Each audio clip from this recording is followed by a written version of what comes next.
So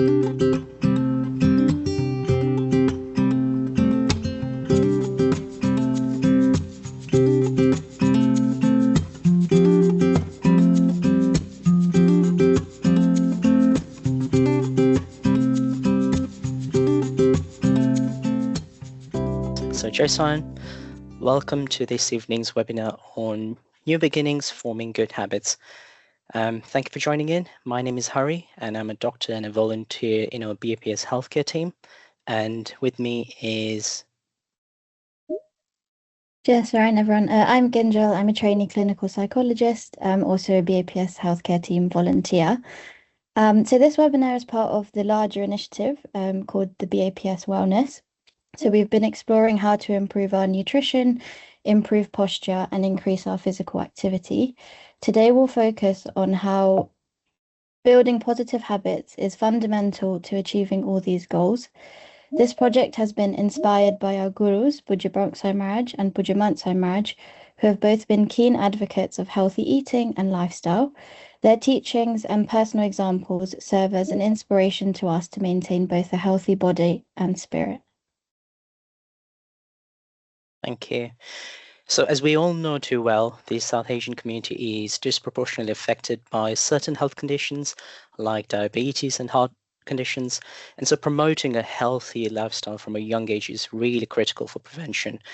We recognize the importance of taking a well-rounded approach to health and addressing both the mental and physical aspects. Now, with this in mind, the BAPS Wellness Project focuses on 4 key areas that can support good health in the longer term. These include nutrition, exercise, sleep, and stress. So we have released a new vegan and vegetarian recipe book. Some of you may already have it.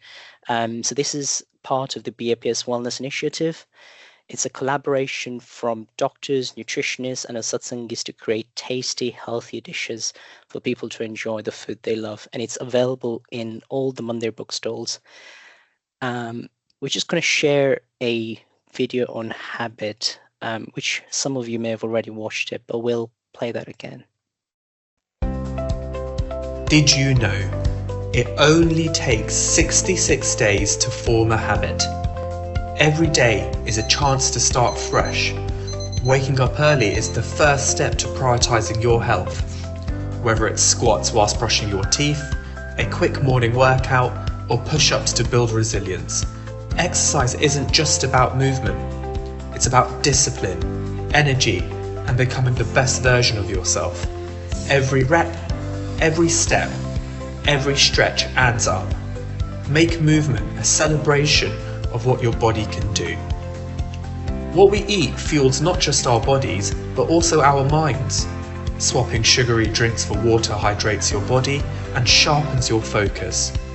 Choosing whole, vibrant foods like fruits, vegetables, and grains provides the energy you need to thrive. The goal is simple, just be 1% better every day. As the Vachanamrut reminds us, after all, what is impossible to achieve with this human body? That which is practiced regularly can definitely be achieved. This year, BAPS Wellness invites you to create healthy habits that last a lifetime. Through small steps in nutrition, exercise, stress management, and sleep management, together we can transform our well-being. Your journey starts today. Let's make 2025 a year of wellness and positive change. Over the past few months, we've taken part in webinars focusing on nutrition, diabetes care, and exercise. Lifestyle plays an important role in our overall health. Small changes in our daily routines can lead to big improvements over time. Now, that's the basis for today's topic, forming good habits. We will discuss practical strategies, address common challenges, and explore how our cultural values and even our faith can support us in building positive habits. Let's briefly recap the key takeaways from last 3 webinars. The video is also available on YouTube if anyone's missed it. But in our nutrition webinar, we highlighted the importance of mindful eating, such as avoiding screens while eating, portion control, especially before bedtime, and making sure to include plenty of vegetables, wholesome grains, and protein with every single meal. From our diabetes webinar, we learned about the benefits of a walk or some form of movement after a main meal and intermittent fast days as effective management strategies. Finally, from our exercise webinar, we emphasize the importance of being mindful of a posture throughout the day, analyzing and correcting it at least 4 times a day, and incorporating regular movement and strength building exercises into our routines. Now, these takeaways provide a strong foundation for building a healthier lifestyle, and today we'll learn how to transform these recommendations into lasting habits.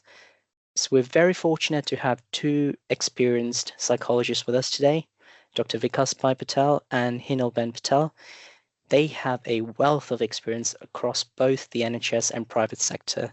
Hinal specializes in cognitive behavioral therapy, CBT, and Vikas Patel specializes in dialectical behavioral therapy, DBT. They'll be sharing their insights and answering your questions. We'll also pop links to their practices should anyone want to seek further help and support in the future. We will now hand over to Vikas Patel, who will speak to us, followed by a panel discussion, and we'll finish off with a question and answer session.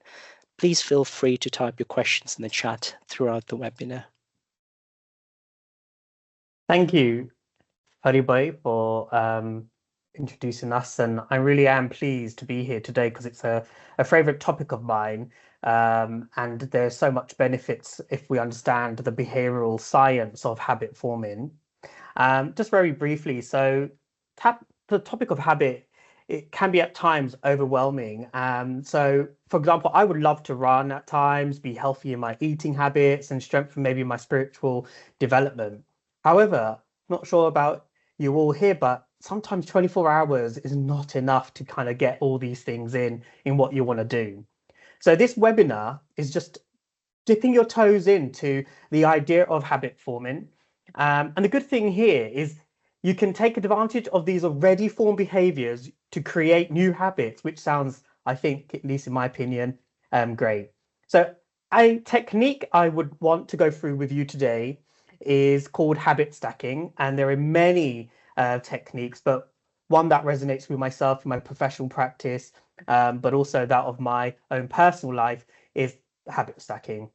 And what I like about this technique is that it is very simple and it's an easy concept to integrate into your everyday life. And I hope the tips in this webinar is a great way to get started and has a good formula to help you, which will be good. So I think it's really important that we all could agree that we often do various things in our lives that are considered habits without us knowing. For example, taking a shower, making tea, reading your messages, WhatsApp, Telegram, brushing your teeth, watching TV, doing your puja, and I'm sure there are thousands of more habits that we are not even currently aware of. And because most of the time we do them without thinking. I'm sure you're all thinking right now what you're all doing without thinking, from waking up to going to bed. And the reason why this is a habit is because they're so done automatically without a lot of planning. So as you see, we have loads of habits, but how does that bring us closer to our goals? So how can we have this knowledge to help us in our habit forming? So what I like about habit stacking is the concept of 2 things: after, I will. Okay, so it's really important to understand this concept, and you might find myself repeating because often I try and make a point. So in terms of habit stacking, we often can piggyback from an existing habit to help us create a new habit. So what we mean by this is you take a current habit you are currently doing. So that might be, let's say, you getting up and having a shower, and stacking it with a habit you would like to do.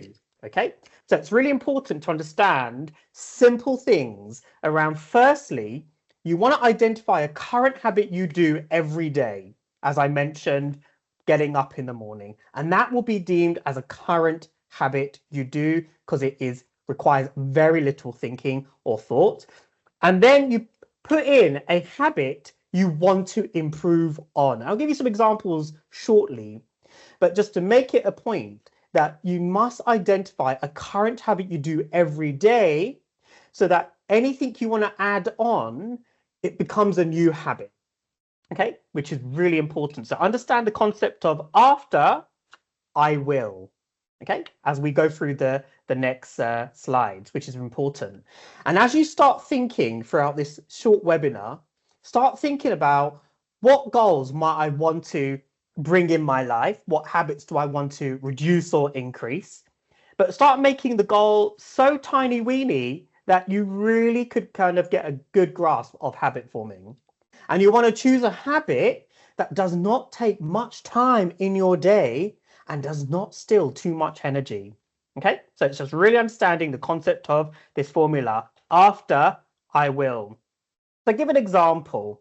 Okay, so after I take a shower, which is a current habit I do every day, requires very little thinking, and I do it so automatically, I want to add in, I will meditate. The reason why I'm adding in, I want to meditate, is because something is of value to me that I believe physically and psychologically, I think it would improve the quality of my life and my overall well-being. Again, after I make a coffee, which I always do every morning, can't live without it, I will want to read 3 pages of a book that I've been trying to read. Many of us might be doing Satsang Diksha right now. I know I am. So I'm trying my best on how can I fit this habit of reading in.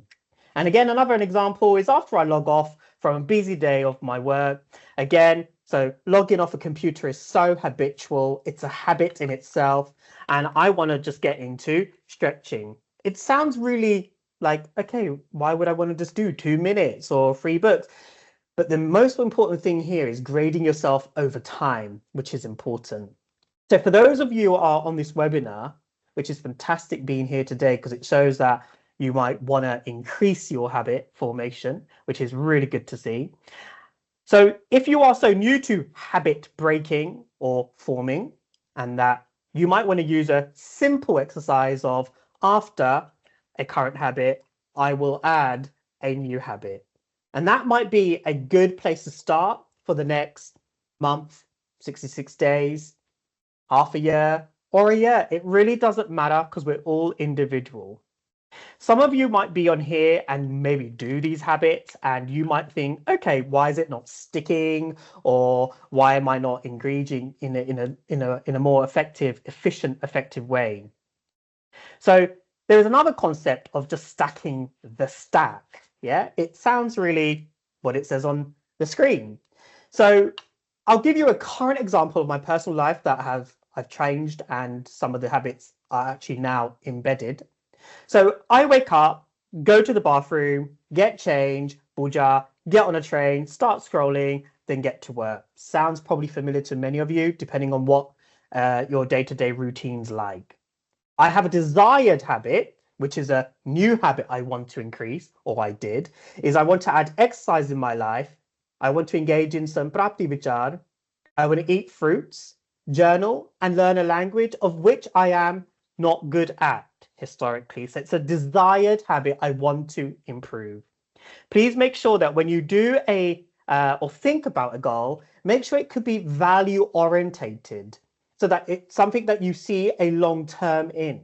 So I give an example on how we can stack a stack.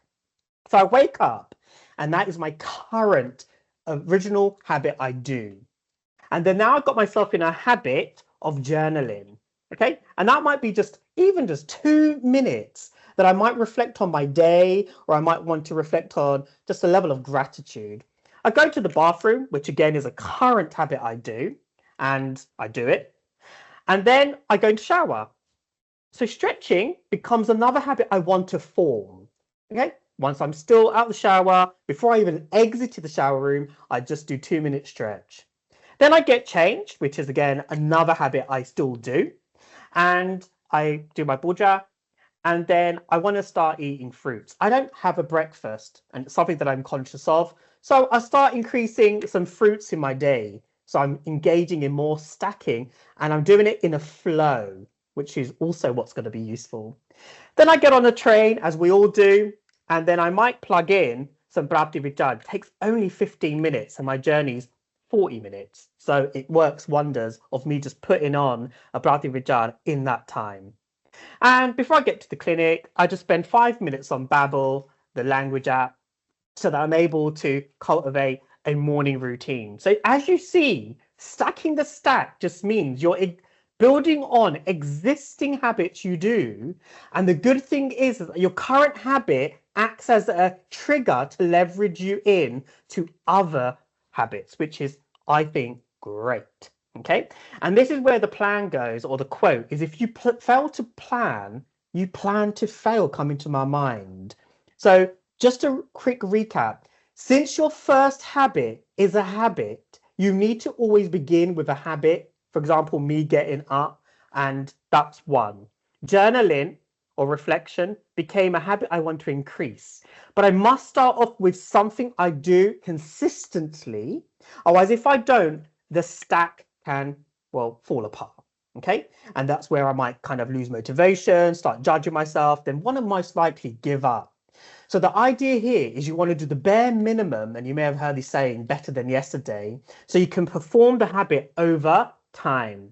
Okay, so you want to make sure that the stacking your habit is manageable and specific to your desired outcome. So I want to feel more healthier. I want to be more spiritually inclined. I want to feel less stressed. And I can actually do that within a couple of hours in the morning. And that is it for me in terms of my current habit, in terms of my routine. I just want to briefly explain, and I want to explain this because I think it's important. So for many of you that are just starting out on your habit forming journey, really good. But for some of you who are quite well versed in habit formation, there's a concept that I think which helps us in terms of increasing habit formation, is this concept of flow.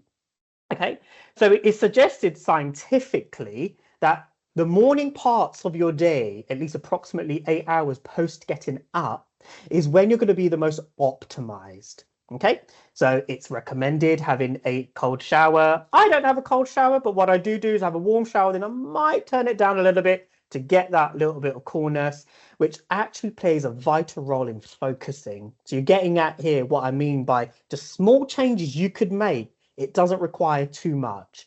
Meditation, we know there's research out there that drives attention, boosts a hormone, happy hormone called dopamine, but feel-good factor, which improves our overall self-regulation so that we can manage our stress levels, anxiety levels, and cortisol levels.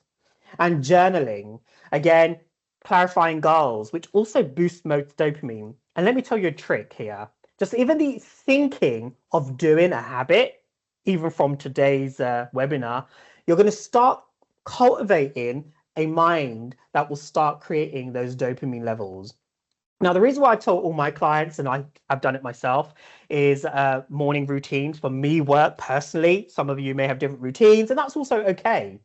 But why it works for me is because there is not much a cognitive load. Well, that just basically means you've had a good night's sleep. So there's not much stressors at least getting on in my morning. So that therefore I will have more flow. Okay. Now, flow doesn't have to be binary. It's not a switch we can just turn on, turn off. Okay. So it's really important to not just turn it on and turn it off. Flow can be a dimmer. Yeah. So sometimes you want to dial it up, dial it down sometimes, but you want to make sure that you keep the formation going so that it becomes a habit, a routine. So you want to make sure you do this in terms of independent in the context you are in, whether I'm here or I'm in another country, a time zone.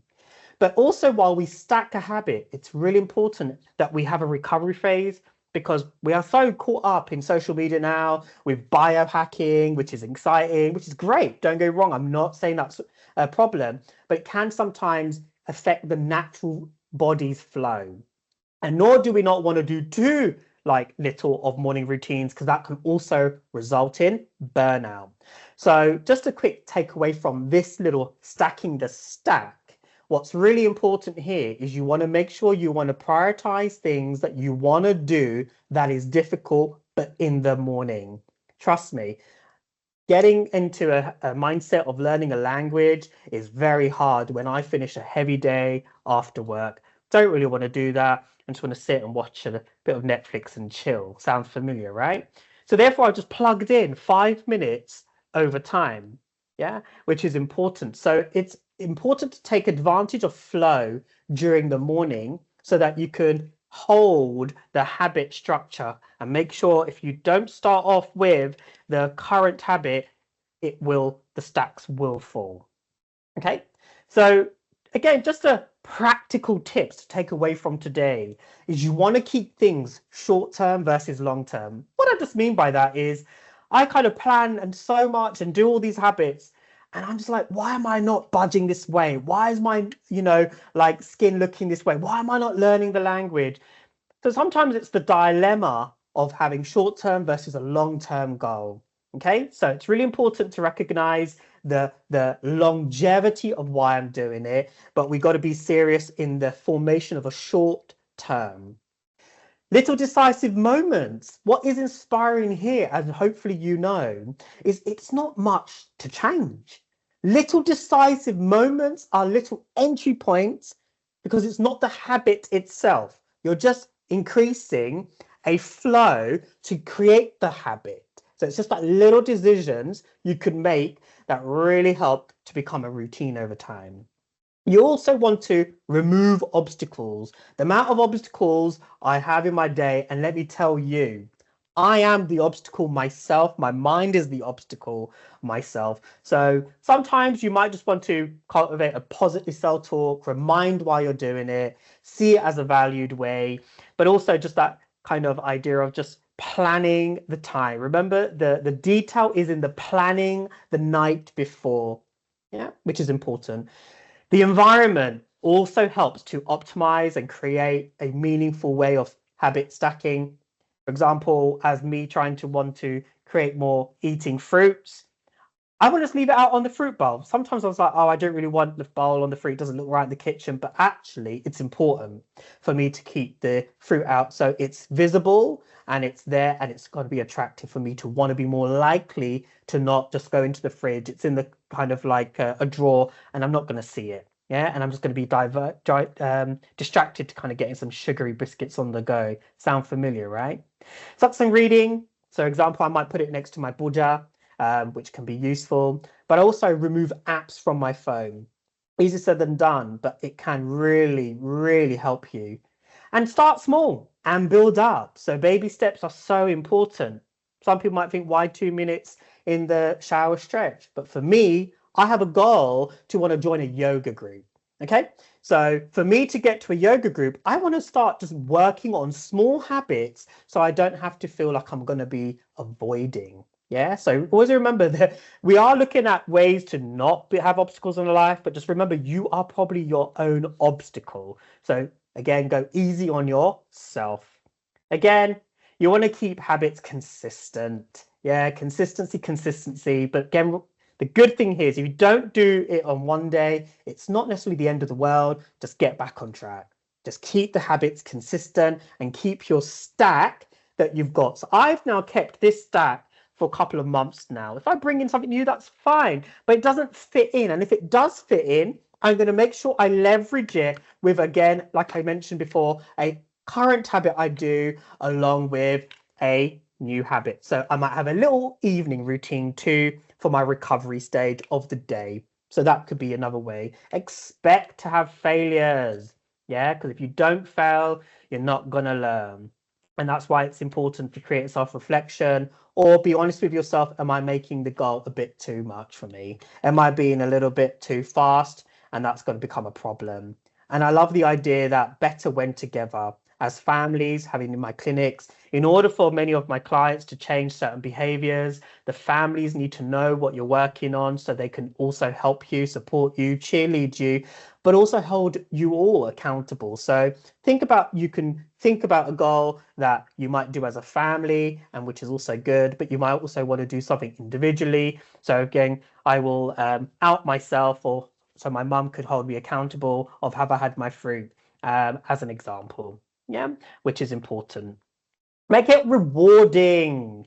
Yeah, habit changing doesn't have to be serious, but it has to be if you've got to be serious, right? So, but it's really important. And just one thing for the people on this webinar who have, again, knowledge of habits and you're doing really super in it, just acknowledge the bad habits may have an immediate reward. That extra donut at lunch is so good, right? Or that extra jalebi in the night is so tasty. Feels good immediately, but the ultimate reward I might have is unfavorable because I don't really want to have diabetes, nor do I want to have poor health, as an example. Whereas a good habit reward is that I may not see the immediate reward other than the aches and pains and the tiredness, and you're like, why am I not budging?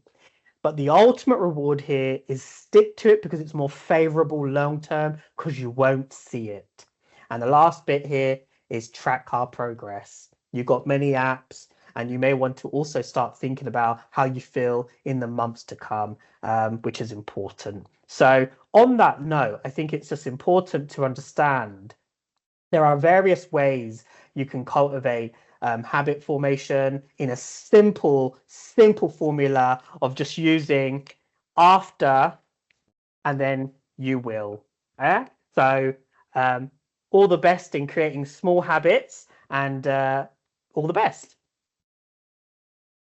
Thank you so much, Vikas Patel. That was really informative and useful. I think every time I try to create a new habit now, I'm going to have a picture of Lego in my head and think about what is my next Lego piece going to be. So I really appreciate the analogy. Thank you so much. So we're just going to start off with some questions that I guess a lot of you will be having and we've kind of had ourselves. I just want to remind everyone at this point, if you have any questions yourself, please put them in the chat, and we'll come to them in a little bit, but we'll just start with some kind of questions that we think a lot of you will have. So Hinal, the first question's for you. So a lot of us have daily routines. We already know what we're going to do and we do it. But some of them are not always helpful. So for example, coming home after work, being really tired, but then grabbing snacks, sitting in front of the TV, but actually we're not even hungry.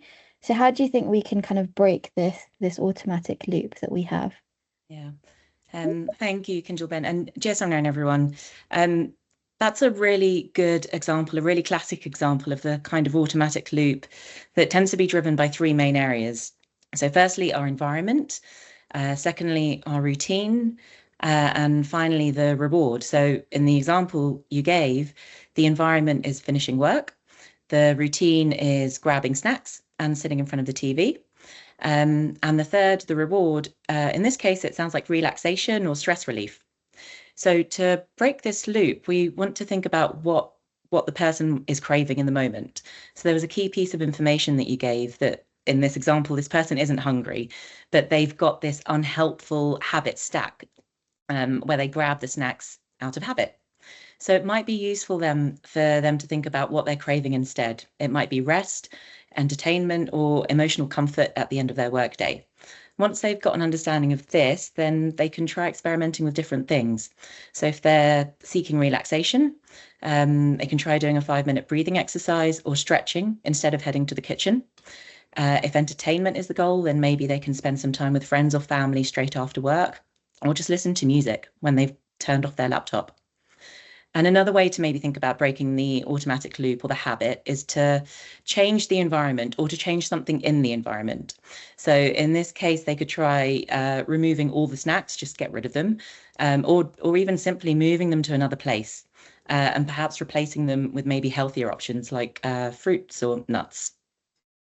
But say we've kind of tried all of that, but we're still really, really struggling to get started. So we've done all of that, but now we still can't do it. Then what would you say then? I would say give yourself permission to start really, really small. So in this case, it might be just going for one work evening a week, just starting there.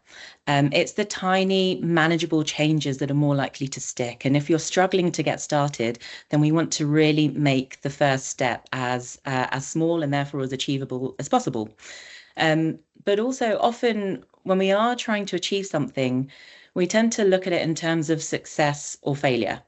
And this can be unhelpful because then the way that we're thinking about it well, we're giving ourselves kind of two options, success or failure, and that can be really limiting and also really unrealistic because we're human, and so sometimes we will fail.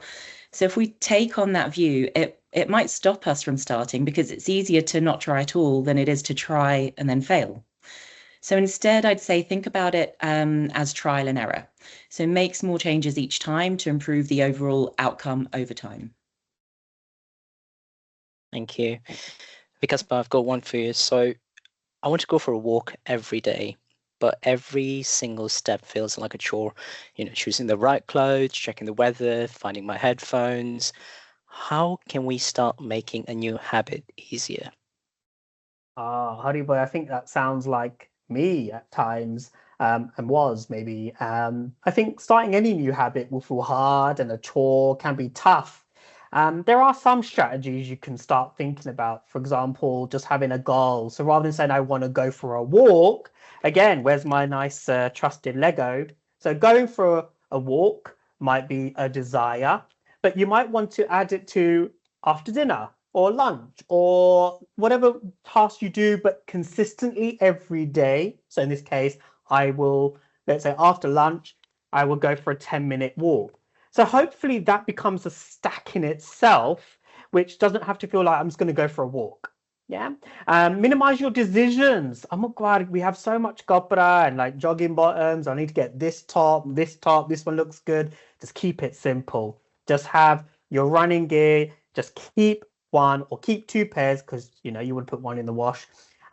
Also leave your headphones in a particular spot where you might always keep it or left it, which can make it good. But also walking at best times can be, and obviously is healthy for cardio health, but make it enjoyable. Listen to a podcast or listen to something that you want to listen to, but you didn't have time and you think like you have to add that as another thing to do.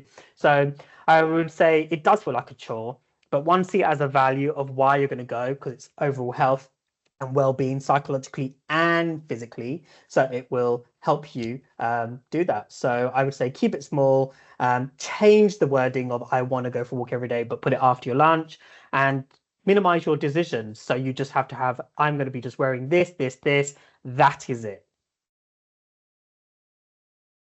Thank you. I guess just related to that, I guess some people, me included, have a dream of one day running a marathon, but I don't even walk right now. So that seems like a really, really far away dream. But like, where would you suggest I start so that one day I can run that marathon? Well, firstly, well done to anyone who's even thinking about taking on such a challenge. It's definitely not easy. Something like a marathon isn't going to be easy. And in that case, not only would someone need to develop the skill to run long distance, but they'd also need to build their confidence in their ability to do so. So really, it's the small successes along the way that's going to be motivating. So it just comes back to starting small again. So in the first instance, Kinjal Ben, if you're not running, it might be just committing to something like a 10-minute walk 3 times a week. You have to start somewhere. And what's nice is if you haven't signed up to a marathon, you don't have the deadline. It'd be different for someone who does. But if you don't, you've got the luxury, you've got the time to start small. So a 10-minute walk 3 times a week. And once that becomes a routine, gradually increase the duration and the intensity. So then moving on to jogging for a minute in one of the walks, then 2 minutes and building up to a 5K. And just to really stress the point that Vikas has made a couple of times, it's consistency that's going to matter. And especially at the start, it's consistency that will matter much more than intensity.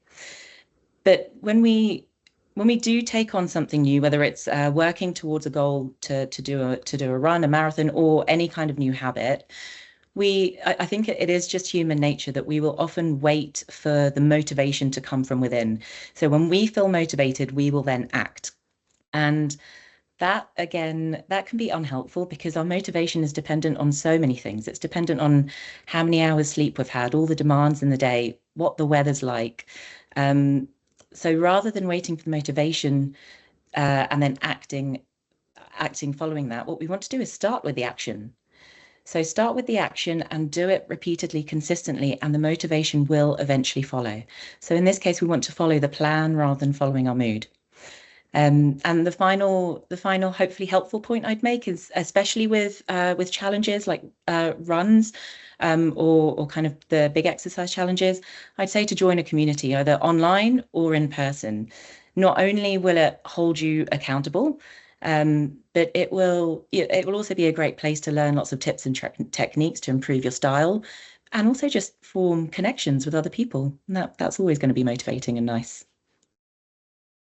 I guess that also makes me think, what about older people? So what about my mum or my grandma? Is it too late for them to change, or is it still possible for them to? It's absolutely not too late for them to change. The brain and body remain adaptable at any age. So as we get older, we may naturally have to change the way that we do things anyway. For example, we might need to sit less on the floor. Sitting baladi might be difficult, so we might have to move ourselves to the chair, whether it's in mandir, whether it's when we're doing our puja at home. Or we might even have to learn how to use a walking stick or a walking frame to support our movements. So when our body can no longer do what we want it to do, we adapt. So the same is true the other way around as well. If we want to learn something new or develop a new habit, if we stick with it, then the mind will adapt, and after some time it will feel less daunting. But I think really important to acknowledge that for the elder generation, starting something new can come with hesitation. But if we do have the desire to change, then I would say that just to know that it doesn't need to be a drastic change. So again, just a small thing like 1 teaspoon less of sugar in your chai, or 1 5-minute walk just once a week. It's again remembering that habits are about consistency. Thank you. Vikas, what are some of the tools and techniques that can help us in this process of habit formation? So how can we set reminders or cues effectively? I think you're so right. And that's a common question I get asked all the time, especially people who want to create healthy, effective habits and also break habits too. So sometimes the common cues we have often could be just like simple post-it notes, a visual cue. And post-it notes act as an extension of your brain, so you don't have to keep thinking about doing the thinking. So even if you just wrote down certain things, you put it somewhere, you set reminders. So it acts as a cue for your brain to break that loop so far. It could be on your fridge, your car, your sofa, your phone. If you're trying to spend less time on your phone, maybe there's some apps that can help you in terms of your usage. There's a technique that's called 25-minute task plus a 5-minute break. So it kind of can keep ourselves focused. And this all comes back down to also thinking about accountability, because you want to make sure when you put your head on your pillow, your consciousness is clean, that you want to live a life. So moving away from the need to want to do it, it's a desire because you know long term it's helpful. So yeah, there's apps, Google Calendar, habit tracking apps, a vast amount, but also simply things like when you're even just sitting down after work or sitting on a train before you go straight into your, if it is part of your habit, that's great. Maybe look at your things to do list that you may have done the night before or the morning. So just simple cues like that, prompts, alarms. But also I've always said to many of my clients, have alarms, but then often they forget what alarms are for. So maybe label your alarms for what they are, which can be useful. But like I said, if you want to cultivate a changing habit, help someone also tell you what you're doing or not, because that can also be a first place to start as well. Yeah. Thank you. I guess that's making me think now back to January the 1st. I bet a lot of people on this call will have said, okay, January the 1st, I'm going to do this. I'm going to eat healthy.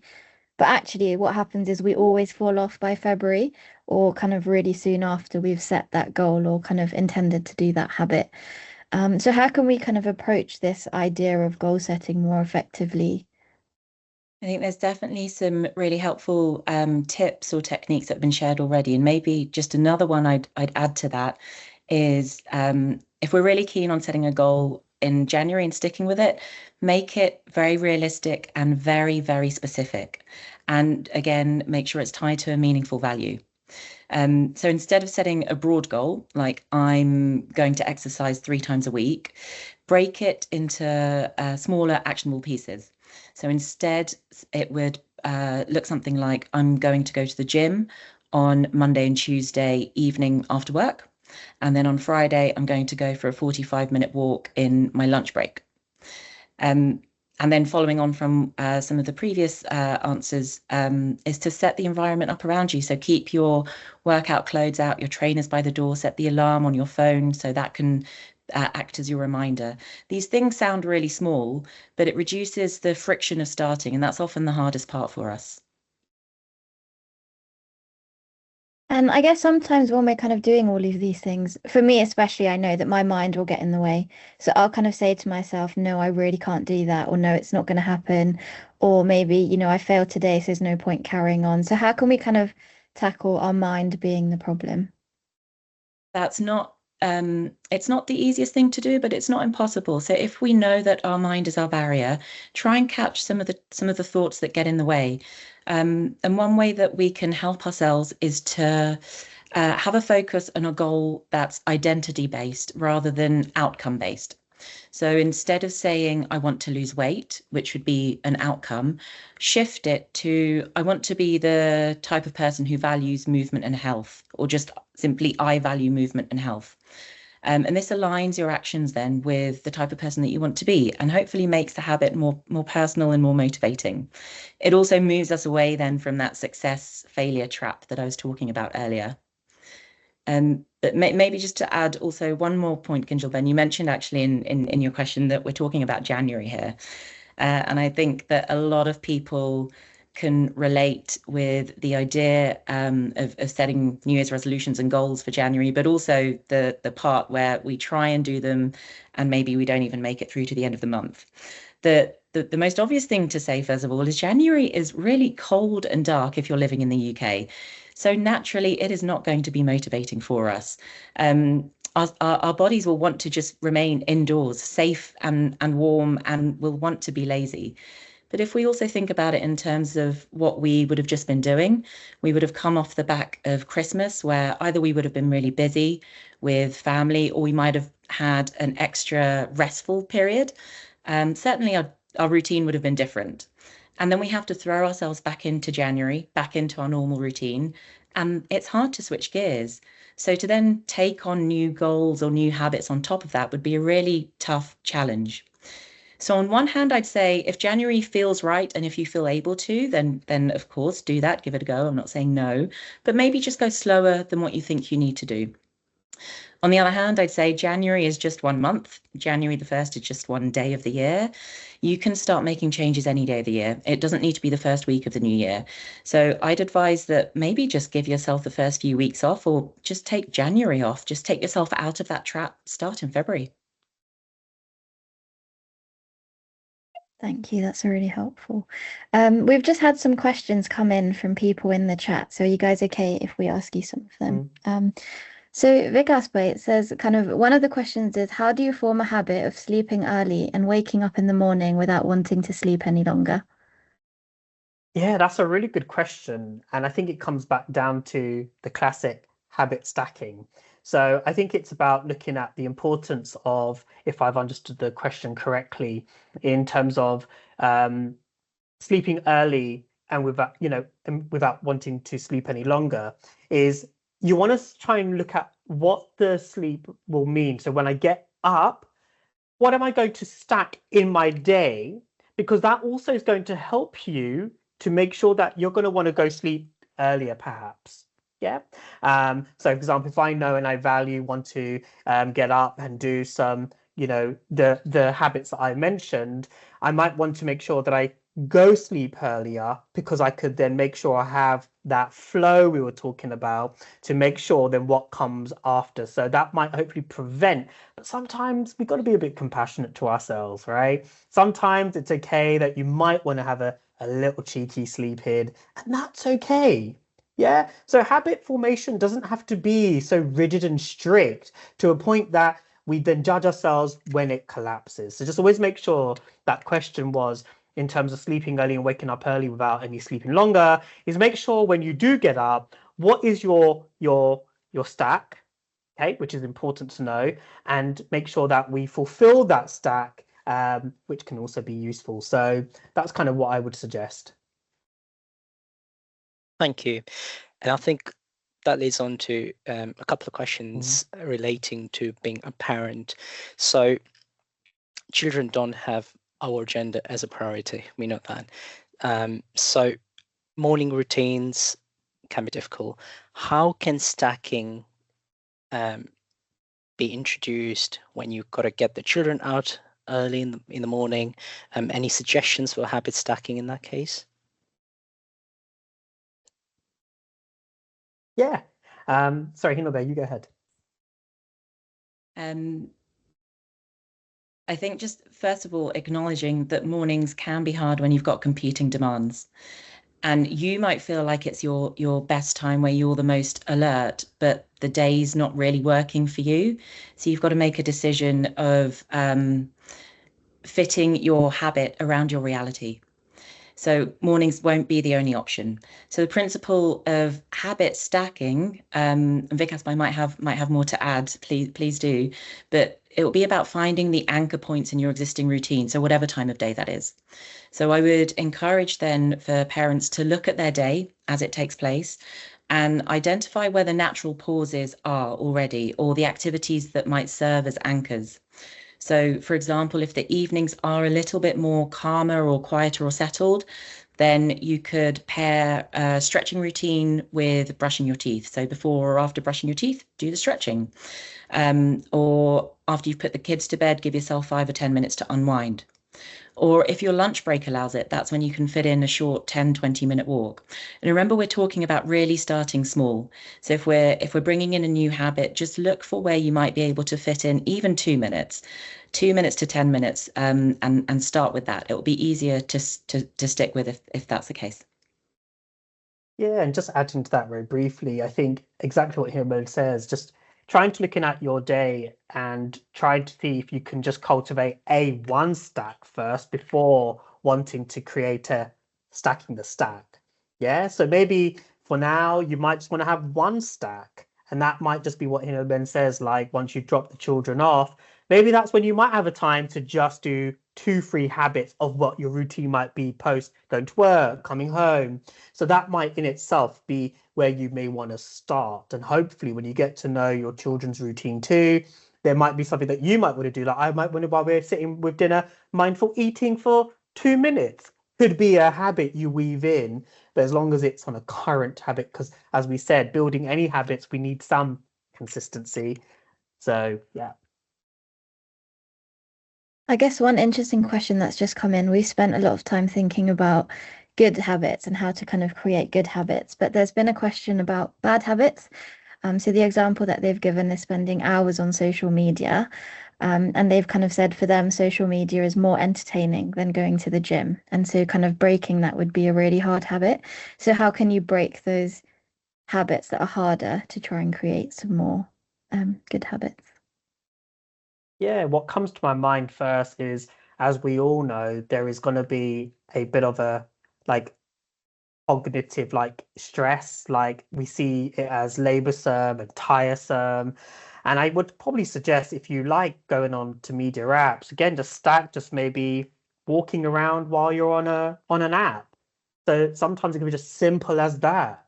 Yeah. So when I'm on an app, I might just go up and down one step at a time, if that's okay. And that in itself may hopefully over time, when you start building new flows, obviously good dopamine, good feel good factor, hopefully one will reduce over time.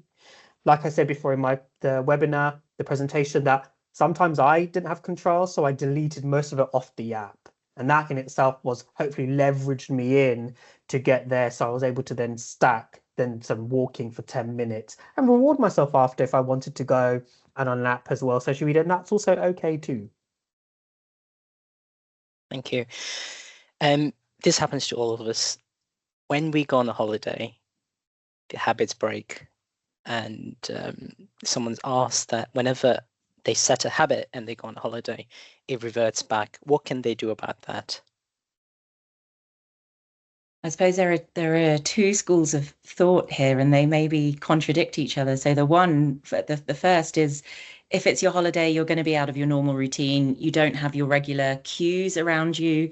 You yourself are going to be a little bit different. Your values might be different when you're on holiday. Your goal is different. So it might be genuinely harder to carry on with your habits and goals whilst away. So you might want to give yourself permission to have a break whilst you're on holiday, and that's okay. But it sounds like the question is that this person's asking about, they might give themselves a permission to have the break, but it's then difficult to get back into it when they come back. And I'd say that's very normal. But when you're coming back from holiday, reminding yourself that you're not starting from scratch. You've already developed the habit beforehand, so you know that you can develop it again. So you'll use the information that helped you last time to progress and to keep consistent, and just implement them again. It sounds simple, and it also sounds boring, but the wheel won't need to be reinvented. So just do what you were doing before, and again, start small. The beginning steps are definitely harder, and they are definitely more laborious. And we can get into the trap of maybe feeling like we should be further ahead, or telling ourselves off for not doing it on holiday. But instead, just acknowledge that we had a great time on holiday, and this is where we're at. And especially if there's no deadline, then praise yourself for even wanting to start it up again when you come back from holiday. Thank you. I think we've got lots and lots of questions, but time is limited. So thank you so much, Hinal Ben. Thank you so much, Vikas Patel, for those insightful answers. So what you are highlighting repeatedly is that small changes can lead to big results. Start small, be patient with yourself, and don't forget to celebrate your progress.